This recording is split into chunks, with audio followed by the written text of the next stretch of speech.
Hello everyone. रघुवर GK में आप सभी का स्वागत है।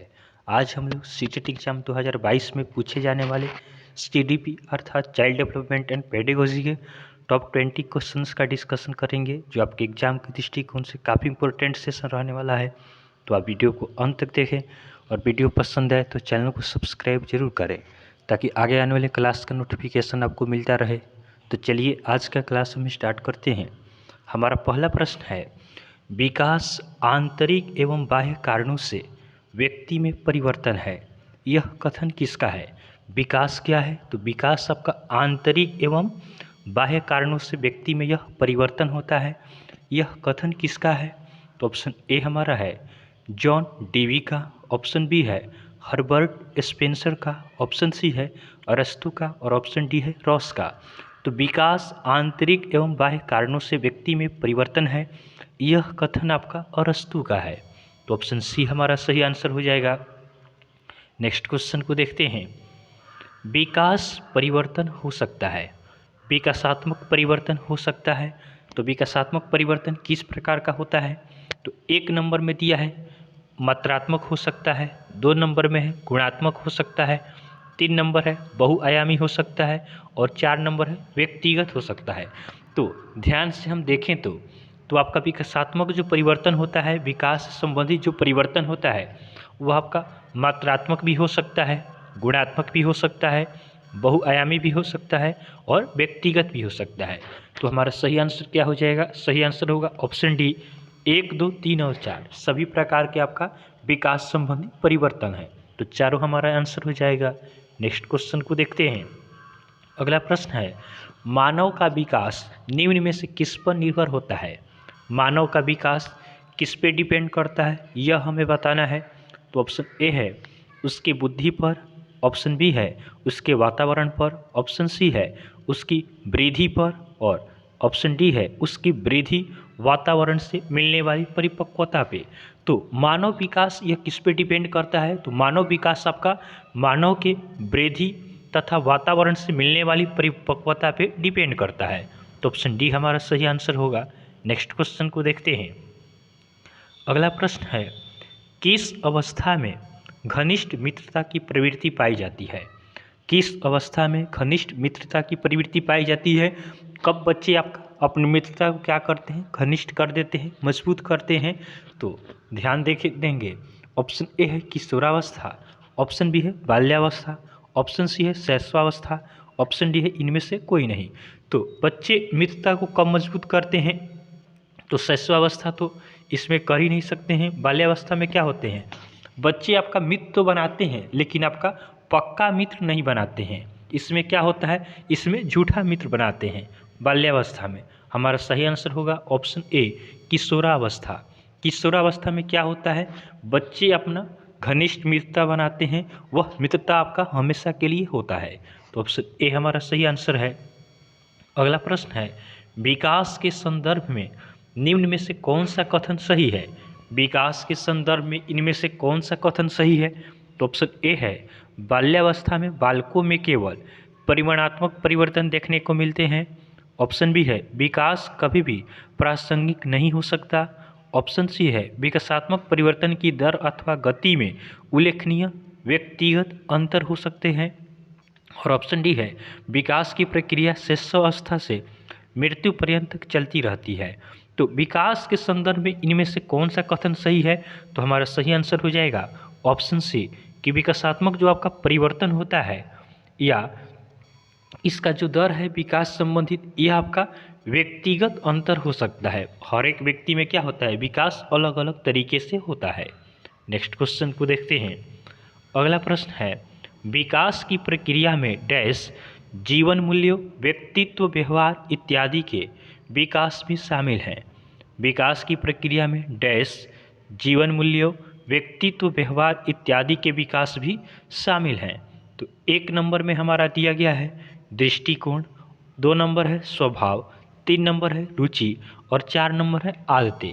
तो विकास की प्रक्रिया में देखा जाए तो जो आपका दृष्टिकोण हो गया, स्वभाव हो गया, रुचि हो गया, आदत हो गया, ये सभी शामिल होते हैं। तो हमारा सही आंसर क्या हो जाएगा? ऑप्शन डी हमारा सही आंसर होगा। नेक्स्ट क्वेश्चन को देखते हैं। अगला प्रश्न है, मानव विकास की किस अवस्था में बच्चों के सीखने की गति सर्वाधिक होती है? बच्चे किस अवस्था में सबसे ज़्यादा सीखते हैं, यह हमें बताना है। तो ऑप्शन ए है बाल्यावस्था, ऑप्शन बी है शैशवावस्था, ऑप्शन सी है प्रौढ़ावस्था और ऑप्शन डी है किशोरावस्था। तो ध्यान से देखा जाए तो शैशवावस्था में क्या होता है, इस अवस्था में आपका बच्चे का दिमाग एकदम खाली होता है। बच्चे को हम जो सिखाते हैं बच्चे भी सीख जाते हैं। तो शैशवावस्था आपका वह अवस्था होता है जिसमें बच्चों की सीखने की गति सबसे ज़्यादा होता है। तो ऑप्शन बी हमारा सही आंसर है। अगला प्रश्न है, किस अवस्था में बालकों में नई खोज करने की और घूमने की प्रवृत्ति बहुत अधिक बढ़ जाती है? तो किस अवस्था में बालक नई नई चीज़ों की खोज करते हैं और उनमें घूमने की उत्सुकता बढ़ती है? तो ऑप्शन ए है शैशवावस्था, ऑप्शन बी है उत्तर बाल्यावस्था, ऑप्शन सी है किशोरावस्था और ऑप्शन डी है प्रौढ़ावस्था। तो इसका सही आंसर होगा ऑप्शन बी उत्तर बाल्यावस्था। उत्तर बाल्यावस्था के दौरान क्या होता है, बच्चे में नई नई चीज़ों के बारे में जानने की जिज्ञासा बढ़ती है, बच्चे घूमना चाहते हैं। अगला प्रश्न है, शिक्षण की विभिन्न विधाओं के प्रयोग के लिए कौन सी अवस्था सर्वाधिक उपयुक्त है? शिक्षण की विभिन्न विधाओं के प्रयोग के लिए कौन सा अवस्था सर्वाधिक उपयुक्त होता है? तो ऑप्शन ए है बाल्यावस्था, ऑप्शन बी है शैशवावस्था, ऑप्शन सी है प्रौढ़ावस्था और ऑप्शन डी है किशोरावस्था। तो विभिन्न विधाओं के प्रयोग के लिए आपका बाल्यावस्था को सबसे उपयुक्त माना गया है। तो ऑप्शन ए हमारा सही आंसर है। नेक्स्ट क्वेश्चन को देखते हैं, 12 से 14 वर्ष की आयु के बीच डैश की अपेक्षा डैश की लंबाई और मांसपेशियों में तेज़ी से वृद्धि होती है। तो जो आपका 12 से 14 वर्ष की आयु होता है, इसमें आपका लड़कों की अपेक्षा लड़कियों की लंबाई हो गया, मांसपेशी हो गया, लड़कियों का विकास इस दौरान काफ़ी ज़्यादा होता है, लड़कों की तुलना में ज़्यादा होता है। तो हमारा सही आंसर क्या हो जाएगा? ऑप्शन बी सही आंसर होगा कि 12 से 14 वर्ष की आयु के बीच लड़कों की अपेक्षा लड़कियों की लंबाई एवं मांसपेशियों में तेज़ी से वृद्धि होती है। नेक्स्ट क्वेश्चन को देखते हैं।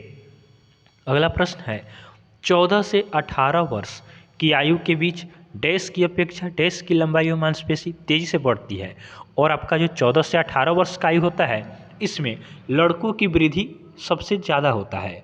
तो हमारा सही आंसर क्या हो जाएगा? ऑप्शन ए सही आंसर होगा कि 14 से 18 वर्ष की आयु के बीच लड़कियों की अपेक्षा लड़कों की लंबाई और मांसपेशियाँ तेज़ी से बढ़ती है।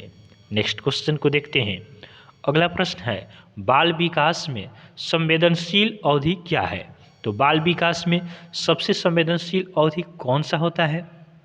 तो ऑप्शन ए है वह अवधि जिसमें शारीरिक वृद्धि अपने चरम पर होती है।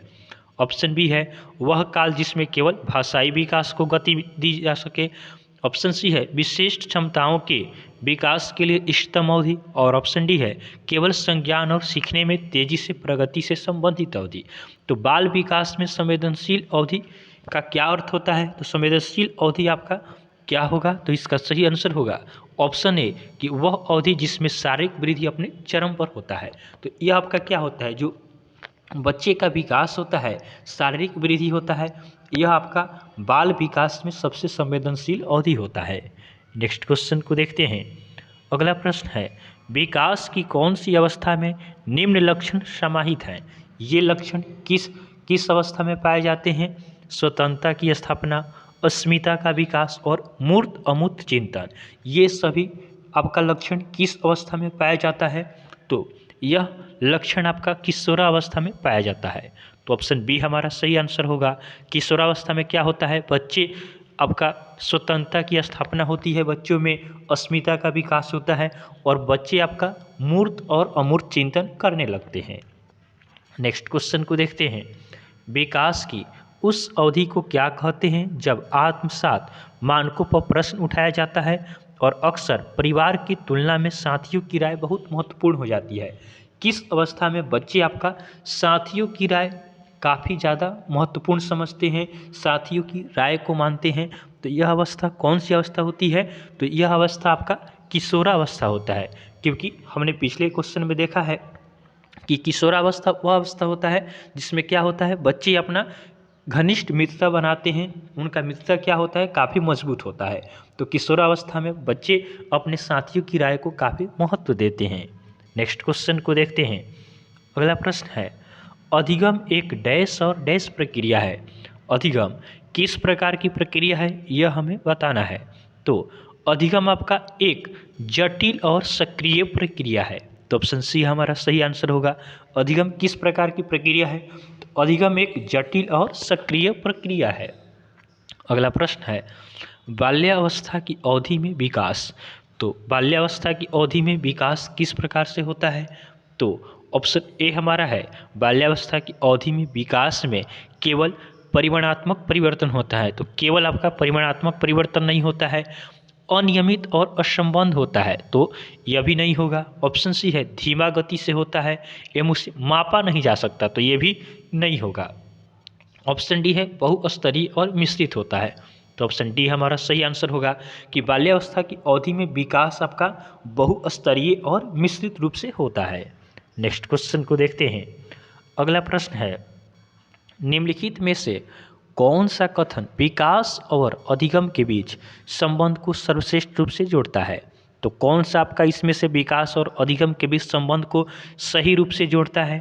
तो ऑप्शन ए हमारा है, विकास अधिगम से स्वतंत्र है। बी नंबर है, अधिगम विकास के पीछे रहता है। सी नंबर है, अधिगम और विकास समानार्थक परिभाषिक शब्द है। और ऑप्शन डी है, अधिगम और विकास एक जटिल तरीके से अंतः संबंधित है। तो अधिगम और विकास क्या है, यह एक जटिल तरीके से एक दूसरे से संबंधित होता है। तो ऑप्शन डी हमारा सही आंसर हो जाएगा।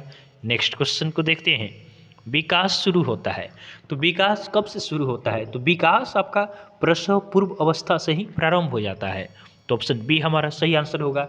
विकास कब से शुरू होता है, हम माता की गर्भ में जब रहते हैं उसी समय से हमारा विकास स्टार्ट होता है और जीवन पर्यंत चलता है। विकास आपका प्रसव पूर्व अवस्था से स्टार्ट होके पूरे जीवन तक चलता है। नेक्स्ट क्वेश्चन को देखते हैं। अगला प्रश्न है, मैं कौन हूँ, मैं क्या हूँ, मैं भी कुछ हूँ आदि जैसी प्रबल भावनाएं बालक के विकास की किस अवस्था की सूचक होती है। बच्चे खुद के बारे में जानते हैं कि मैं कौन हूँ, मैं क्या हूँ, मैं भी कुछ हूँ, अपने बारे में ये सभी जानते हैं। तो यह किस अवस्था में बालक जानते हैं, यह हमें बताना है।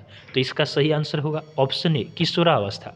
किशोरावस्था वह अवस्था होता है जिसमें बच्चे क्या होता है, खुद के बारे में, समाज के बारे में, सभी के बारे में अच्छे ढंग से बच्चे समझ जाते हैं। आज का हमारा लास्ट क्वेश्चन है, विकास के बारे में निम्न में से कौन सा कथन सही है। विकास के बारे में कौन सा कथन सही है, तो ऑप्शन ए है, विकास भिन्न व्यक्तियों में भिन्न भिन्न गति से होता है। उसके बाद यह बात तो सही है कि विकास क्या होता है, भिन्न भिन्न व्यक्तियों में भिन्न गति से होता है। अगला ऑप्शन है, विकास जन्म से किशोरावस्था तक बहुत तीव्र गति से होता है और उसके बाद रुक जाता है। तो विकास तो अभी हम बताए हैं कि विकास जीवन पर्यंत चलता है, रुकता नहीं है। अगला ऑप्शन है, विकास जन्म से किशोरावस्था तक आगे की ओर बढ़ता है और फिर पीछे की ओर। तो विकास पीछे की ओर नहीं बढ़ता है, तो ये भी नहीं होगा। अगला ऑप्शन है, विकासात्मक परिवर्तन एक सीधी रेखा में आगे बढ़ता है। तो विकास आपका एक सीधी रेखा में नहीं होता है, विकास आपका अलग अलग व्यक्तियों में अलग अलग गति से होता है। तो ऑप्शन ए हमारा सही आंसर हो जाएगा। तो इस तरह हमने चाइल्ड डेवलपमेंट एंड पेडागोजी के टॉप 20 क्वेश्चंस का डिस्कशन किया है, जो आपके प्रीवियस एग्जाम से रिलेटेड सभी क्वेश्चंस हैं। ये सभी क्वेश्चन आपके एग्जाम में आने की संभावना इनकी काफ़ी ज़्यादा है। तो आपको वीडियो पसंद आया हो तो आप वीडियो को लाइक करें, चैनल को सब्सक्राइब करें तथा अपने फ्रेंड के साथ जरूर शेयर करें। तो चलिए आज के लिए हम इतना ही रखते हैं, फिर नेक्स्ट वीडियो में आपसे मिलेंगे। तब तक के लिए धन्यवाद।